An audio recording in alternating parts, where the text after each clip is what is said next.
Hello guys, good evening. Welcome back to my channel Nondas Lifestyle. তো এটা ছিল 8 তারিখের ভিডিও, এপ্রিলের 8 তারিখের ভিডিও।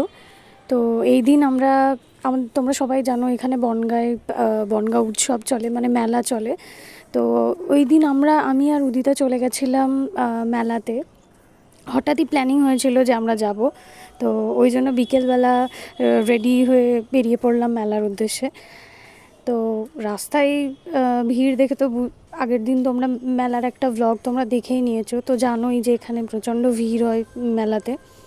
তো যাই হোক, আমরা সন্ধ্যাবেলার দিকে বেরিয়ে গেছিলাম মেলা এক্সপ্লোর করতে আর কি। আর আমাদের সন্ধ্যাবেলা হলেই বনগাঁতে এই সময়টাতে আমরা মেলাতেই যাই বেশিরভাগ সময়টা। তো যাই হোক, বলতে বলতে আমরা ঢুকে গেলাম মেলার মাঠে। তো প্রথমেই তো দোকানপাট দেখতে শুরু করেছি আমরা, যে কোথায় কি আছে। তো যেটা আমাদের আর কি অভ্যাস, যে আমাদের মেলা দেখার পরেও আমাদের যেন মানে মেটে না মেলা দেখা। যাই হোক, তারপরে আমরা ওই কাছের দোকানটাতে ঢুকলাম। তো ওখানে সব বোল, তারপরে কাচের গ্লাস এগুলো সব দেখছিলাম আমরা।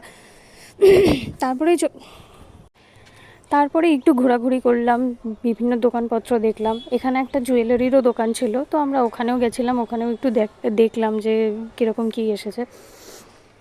আর দুই বান্ধবীতে বেরোলে তো হয়ই যে সবসময় একটু গল্প গুজব করে আস্তে আস্তে এক একটা দোকানে ঢুকে আমরা দেখছিলাম যে কী আছে, কী নেব, কী বৃত্তান্ত। তো এই যে সন্ধে হওয়া শুরু হয়েছে, আর এবার ভিড় আরও বাড়তে থাকবে।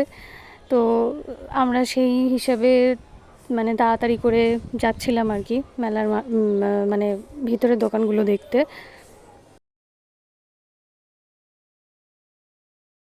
না হলে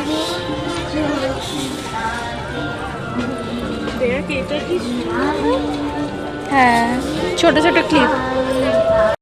তারপর মাঠে এই সময় প্রোগ্রাম হচ্ছিল, খুব সম্ভবত গানের কোনো প্রোগ্রাম ওখানে চলছিল। তো আমরা কিছুক্ষণ ওখানে দাঁড়িয়ে প্রোগ্রাম দেখলাম।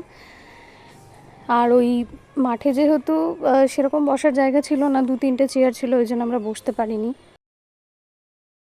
তো তারপরে এই ছায়া প্রকাশনের স্টলটা ওখানে বসেছিল, তো আমি চলে গেলাম ওখানে বই দেখতে।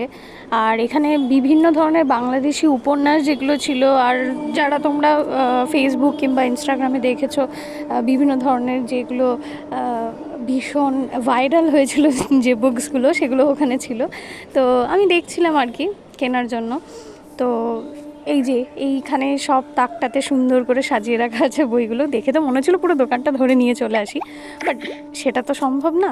তো ওখান থেকে চয়েস করছিলাম যে কোন বইটা পড়া যেতে পারে বা কোন বইটা নেওয়া যেতে পারে। তো এগুলো দেখার পর আমি এখান থেকে একটা বই কিনেছিলাম, এই যে কাঠগোলাপ, এটা নিয়ে নিলাম। তারপর ওখান থেকে বেরিয়ে চলে গেলাম অন্য দোকানগুলো দেখতে। এসে একটা বই কিনে শেষ করে দিলাম টাকাগুলো।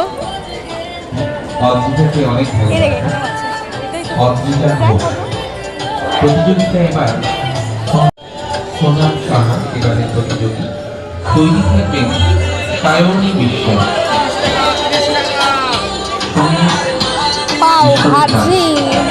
মা সরস্বতীর কৃপায় প্রত্যেকে চেষ্টা করছেন। কি দেখলে?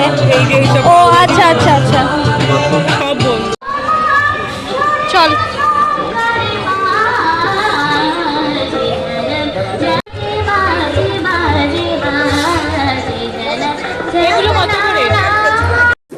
তো তারপরে আমরা ওখান থেকে দোকান ঘুরে উদিতা চলে গেছিলো একটু বল খেলতে। তারপর বল টল খেলে আমরা দেখলাম পাশেই ছোট্ট পুতুলের দোকানটা আছে। আর ছোটোবেলার কথা মনে পড়ে গেল যে আগে যখন মেলায় যেতাম, তো তখন আমাদের সব থেকে আগে কাজ থাকতো যে এই পুতুলগুলো কেনা।